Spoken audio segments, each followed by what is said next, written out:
आइए अब हम पादप जगत के बारे में अध्ययन करते हैं। आइए देखते हैं कि पादप जगत के बारे में क्या कहा जा रहा है। ये पादप जगत जो है ना, इसके अंतर्गत सभी बहुकोशिकीय प्रकाश संश्लेषी उत्पादक एवं स्वपोषी जीवों को शामिल किया गया है। किसके अंतर्गत सभी बहुकोशिकीय प्रकाश संश्लेषी उत्पादक एवं स्वपोषी जीवों को शामिल किया गया है?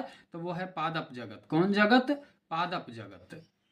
आइए अब हम लोग उत्पादक यानी कि प्रोड्यूसर के बारे में अध्ययन करते हैं। उत्पादक यानी कि प्रोड्यूसर जो है ना, वह स्वजीवी होते हैं। जैसा कि नाम से ही विदित है, स्वजीवी यानी कि अपने जीवन के लिए स्वयं अपने ही ऊपर आश्रित रहना, किसी अन्य जीवों के ऊपर आश्रित नहीं रहना, जो कि अपना भोजन स्वयं बनाते हैं, उत्पादक कहलाते हैं।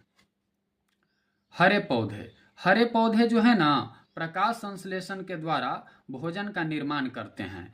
प्रकाश संश्लेषण के द्वारा भोजन का निर्माण कौन करते हैं? हरे पौधे। अतः इन्हें उत्पादक कहा जाता है। उत्पादक किसे कहा जाता है? वे सभी जीव जो अपना भोजन प्रकाश संश्लेषण क्रिया द्वारा बनाते हैं और किसी अन्य जीवों के ऊपर आश्रित नहीं रहते हैं अपना भोजन के लिए, उन्हें उत्पादक कहा जाता है। क्या कहा जाता है? उत्पादक कहा जाता है। आपको एक बात मालूम होगा कि ये पौधे जो हैं अपना भोजन के लिए प्रकाश संश्लेषण क्रिया करते हैं। तो जिस समय ये प्रकाश संश्लेषण की क्रिया करते हैं, उस समय ये इन्वायरमेंट से यानी कि हमारी वातावरण से, वायुमंडल से कार्बन डाइऑक्साइड को ग्रहण करते हैं और बड़ी तादाद में ऑक्सीजन को इन्वायरमेंट में मुक्त करते हैं, जिन ऑक्सीजन को हम अपने सांस लेने में उपयोग करते हैं। यानी कि पृथ्वी पर उपस्थित सभी जीवधारी जो है उन्हीं ऑक्सीजन का उपयोग करते हैं, जिन ऑक्सीजन का निर्माण पेड़ पौधे करते हैं। घटपर्णी या नेपेंथिस के पौधा से आप सभी लोग परिचित होंगे। यह स्वजीवी पौधा है, लेकिन यह कीटों का भक्षण भी करता है। घटपर्णी या नेपेंथिस का पौधा प्रकाश संश्लेषण की क्रिया द्वारा अपना भोजन बनाने में सक्षम होता है। ये कीटभक्षी पौधे होते हैं। यह प्रायः ऐसी मृदा में उगते हैं जहां नाइट्रोजन की कमी होती है। यानी कि जो मृदा में नाइट्रोजन की कमी होगी ना, वही मृदा में कीटभक्षी पौधा उगेंगे। आपको एक बात बता देते हैं कि यदि मृदा में नाइट्रोजन की कमी है तो वही मृदा में कीटभक्षी उग रहे हैं, तो ये अपना नाइट्रोजन की पूर्ति करते हैं कहाँ से?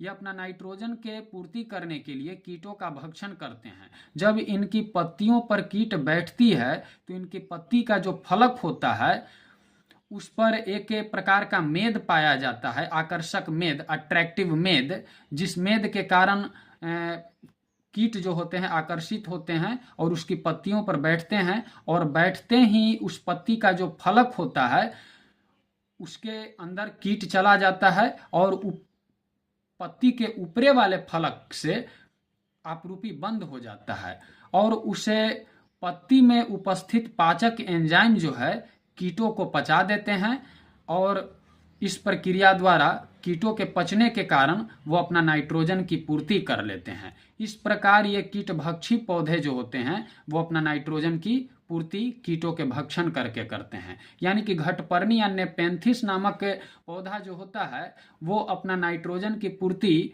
कीटों का भक्षण करके करते हैं। नाइट्रोजन की कमी को पूरा करने के लिए ये कीटों का अपना आहार बनाते हैं। उपभोक्ता। आइए अब हम उपभोक्ता के बारे में जानते हैं, जिसको इंग्लिश में कंज्यूमर कहा जाता है। ये उपभोक्ता जो होते हैं ना, ये परोपजीवी होते हैं। ये क्या होते हैं? ये परोपजीवी होते हैं, अर्थात दूसरे जीवों से अपना भोज्य पदार्थ ग्रहण करते हैं। यानी कि वैसा जीव जो अपना भोज्य पदार्थ दूसरे जीवों से ग्रहण करता है या अपने जीवन यापन के लिए दूसरे जीवों के ऊपर आश्रित रहता है, उपभोक्ता यानी कि कंज्यूमर कहलाता है।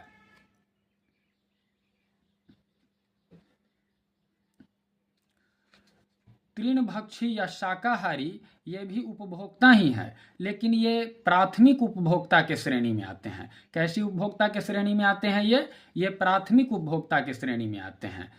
यानी कि प्राइमरी कंज्यूमर के श्रेणी में आते हैं। ये प्राथमिक उपभोक्ता के श्रेणी में क्यों आते हैं?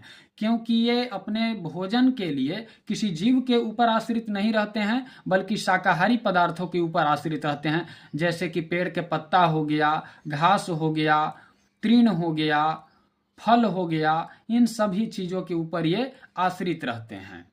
तो ये प्राथमिक उपभोक्ता कहलाते हैं। लेकिन सेकेंडरी कंज्यूमर जो होता है ना, वो तृणभक्षी नहीं होते हैं। वो तृण के ऊपर आश्रित नहीं रहता है, घास फल फूल के ऊपर आश्रित नहीं रहता है, बल्कि प्राथमिक उपभोक्ता के ऊपर आश्रित हो जाता है। यानी कि वैसा जीव जो अपना भोजन के लिए प्राथमिक उपभोक्ता के ऊपर आश्रित हो, उसे हम क्या कहते हैं? सेकेंडरी कंज्यूमर कहते हैं। क्या कहते हैं? सेकेंडरी कंज्यूमर कहते हैं, यानी कि द्वितीयक उपभोक्ता। अपघटक जीव के बारे में आप सभी लोग जानते होंगे, जिसको इंग्लिश में डिकम्पोजर कहा जाता है। अपघटक का एक और नाम निबंधक है। क्या है? निबंधक। ये अपघटक जो होते हैं ना, ये मृतोपजीवी होते हैं। क्या होते हैं? मृतोपजीवी होते हैं, जो कि अपना भोज्य पदार्थ मृत जीवों से ग्रहण करते हैं। आप देखे होंगे कि जब कोई व्यक्ति मर जाता है तो उसका शरीर जो होता है वो धीरे धीरे महकने लगता है। आप बता सकते हैं कि उसका शरीर धीरे धीरे क्यों महकने लगता है? क्योंकि उसका शरीर में जीवाणु जो होते हैं, यानी कि उसका शरीर को जीवाणु जो होते हैं वो धीरे धीरे क्या करने लगते हैं? अपघटित करने लगते हैं, यानी कि डिकम्पोज करने लगते हैं। तो जब उस मृत शरीर को जीवाणु डिकम्पोज करने लगते हैं, तो डिकम्पोजन प्रक्रिया के कारण ही उस मृत शरीर से दुर्गंध आने लगता है। क्या आने लगता है? दुर्गंध आने लगता है। यानी कि मृत शरीर से दुर्गंध आने का केवल और केवल एक ही कारण है, उस मृत शरीर का जीवाणुओं द्वारा अपघटित किया जाना। क्या किया जाना? जीवाणुओं द्वारा अपघटित किया जाना। आइए अब हम मरुस्थलीय या मरुद्भिद पौधों के बारे में अध्ययन करते हैं। मरुस्थलीय या मरुद्भिद पौधों के अंतर्गत कैक्टस, मदार, ब्रायोफिलम, घिक्वार आदि पौधे आते हैं। मरुस्थलीय या मरुद्भिद पौधों के अंतर्गत किस प्रकार के पौधे आते हैं? तो वो है कैक्टस, मदार, ब्रायोफिलम एवं घिक्वार नामक पौधे आते हैं, जो कि शुष्क वातावरण के प्रति अनुकूलित होते हैं। ये कैसे वातावरण के प्रति अनुकूलित होते हैं? तो ये शुष्क वातावरण के प्रति अनुकूलित होते हैं। शुष्क वातावरण के प्रति अनुकूलित है, तबे तो ये मरुस्थल में उगे रहते हैं। इन्हें कम पानी की आवश्यकता होती है। मरुद्भिद पौधों की जड़ें जो होती है ना, वो प्रायः लंबी होती है, जबकि तने छोटे होते हैं, रूपांतरित एवं कभी कभी भूमिगत होते हैं। मरुद्भिद पौधा जो होता है ना, उसकी जड़ें प्रायः क्या होती है? लंबी होती है, लेकिन इसका तना जो होता है वो छोटे, रूपांतरित एवं कभी कभी भूमिगत होता है।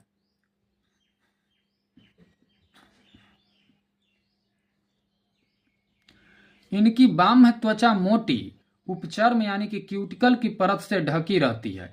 इनकी बाह्य त्वचा जो है ना, वो मोटी उपचर्म यानी कि क्यूटिकल की परत से ढकी रहती है, तथा पत्तियां कांटों में परिवर्तित हो जाती है।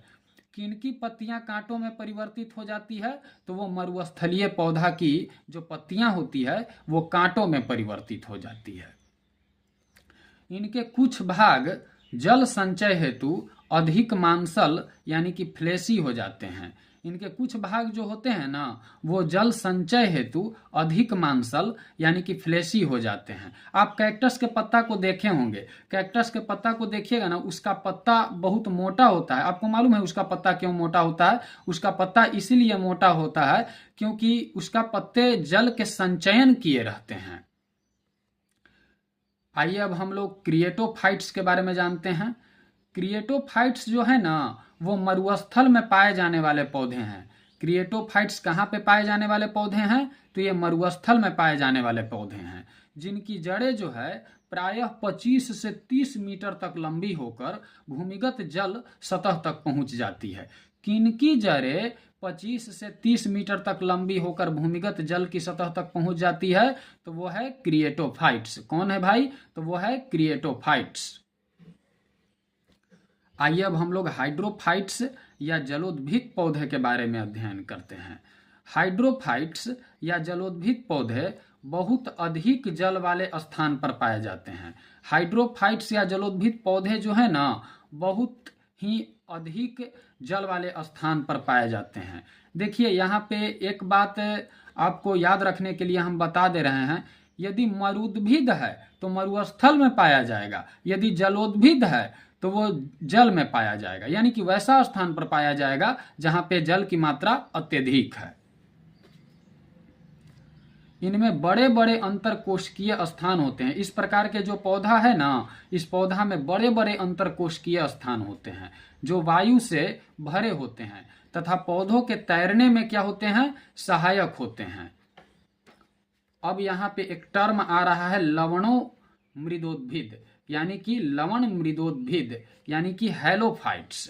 लवण मृदोद्भिद को इंग्लिश में हम हैलोफाइट्स कहते हैं। यानी कि लवण मृदोद्भिद ऐसे पौधा को कहा जाता है जो उच्च लवण युक्त जल में उत्पन्न होते हैं। यानी कि ये पौधा ऐसा जल में उत्पन्न होगा जिसमें उच्च मात्रा में लवण होगा। क्या होगा? उच्च मात्रा में लवण होगा। आइए अधिपादप यानी कि एपीफाइट्स के बारे में जानिए। अधिपादप यानी कि एपीफाइट्स वे पौधे हैं जो दूसरे जीवित पौधे पर यांत्रिक अवलंब के लिए लगे रहते हैं। यानी कि अधिपादप ऐसा पौधा है ना जो दूसरे जीवित पौधे पर यांत्रिक अवलंब के लिए लगल रहता है, न कि पोषण हेतु। यांत्रिक अवलंब खाली लगल रहता है, पोषण के लिए नहीं लगल रहता है ये। उदाहरण आर्किड इत्यादि। यानी कि आर्किड ऐसा पौधा है ना जो दूसरे पौधे पर यांत्रिक अवलंब के लिए सिर्फ और सिर्फ लगे रहते हैं। जीवन चक्र। जीवन चक्र की दृष्टि से पौधे का सबसे महत्वपूर्ण भाग पुष्प है। जीवन चक्र की दृष्टि से पौधे का सबसे महत्वपूर्ण भाग क्या है भाई? तो वो पुष्प है। क्या है? पुष्प। यह पौधों के प्रजनन में सहायक होता है। पौधा के प्रजनन में पौधा का कौन सा भाग सहायक होता है? तो वह है पुष्प। कौन भाग भाई? तो वह है पुष्प। अदरक, प्रकंद। अदरक जो है ना वो प्रकंद का, आलू जो है वो स्तंभ कंद का, लहसुन जो है वो शल्क कंद का तथा सूरन या जमीकंद घन कंद का उदाहरण है। प्रकंद का उदाहरण कौन है भाई? अदरक। स्तंभ कंद का उदाहरण कौन है? आलू। शल्क कंद का उदाहरण कौन है? लहसुन। सूरन या जमीकंद जो है वो घन कंद का उदाहरण है। तो घन कंद का उदाहरण कौन है? सूरन या जमीकंद।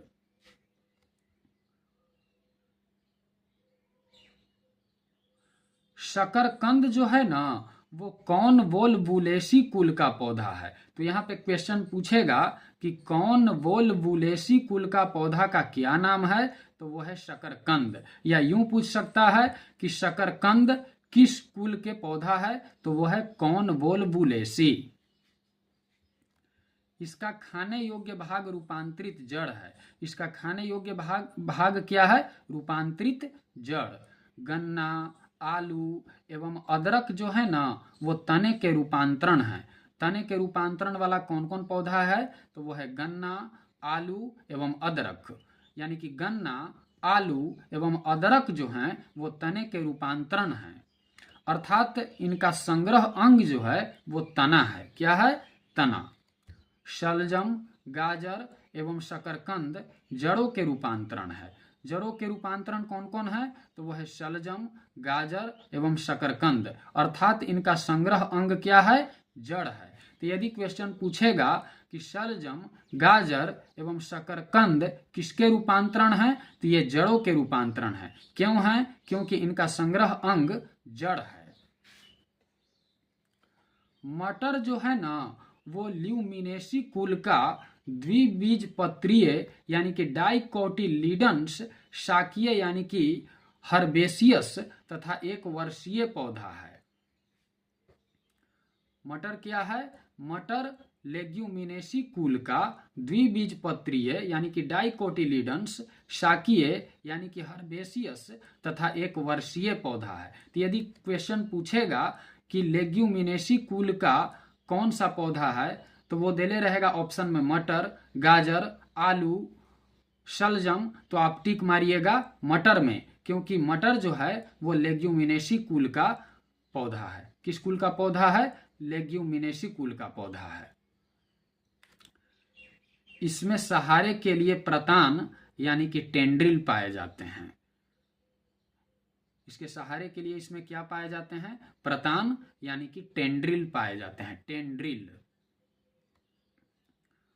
गन्ना ग्रेमिनी या पोएसी कुल के अंतर्गत आता है। गन्ना किस कुल के अंतर्गत आता है भाई? तो गन्ना जो है वो ग्रेमिनी या पोएसी कुल के अंतर्गत आता है। तो क्वेश्चन पूछेगा कि ग्रेमिनी या पोएसी कुल के अंतर्गत कौन आता है? तो ऑप्शन दे ले रहेगा गन्ना, आलू, टमाटर, मटर। तो आप टिक मारिएगा गन्ना में, क्योंकि गन्ना जो है वो ग्रेमिनी या पोएसी कुल के अंतर्गत आता है, जिसका तना काट यानी कि स्टेम कटिंग आमतौर से कायिक प्रवर्धन के लिए प्रयुक्त किया जाता है। किसके लिए प्रयुक्त किया जाता है? कायिक प्रवर्धन के लिए प्रयुक्त किया जाता है।